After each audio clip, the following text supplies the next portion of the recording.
So I just want to ask a little indiscreet question. So when you're looking into a drug and the projects that you followed up until phase 1, 2, 3 clinical trials, how much money do you think it's needed from the standpoint of you found a project that has some important data, just in cells, not even in animal models, but Yeah.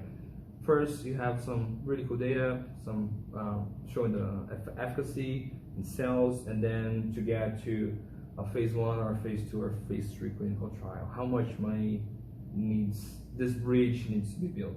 Yeah, so this is an exercise that gets increasingly expensive with each stage that you pass through. So clinical trials can be extremely expensive, particularly if it's a large patient population. So cardiovascular trials, for example, where you may have tens of thousands of patients in a phase 3 clinical trial. People have studied how much does it cost to discover and develop a drug, and the latest estimate is $1.3 billion.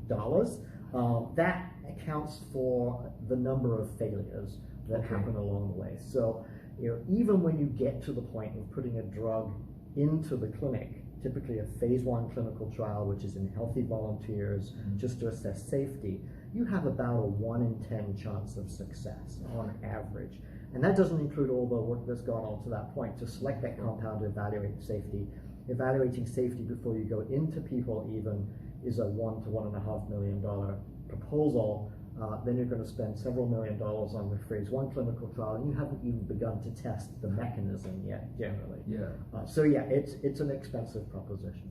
Okay, since we kind of diverge into this money situation, so how do you see the sustainability in terms of someone's paying for that, but also someone is getting the money for that in the other way? How do you, as a person who is following the field, how do you see this being sustainable or not, or places where this balance could be, try to go back to scale?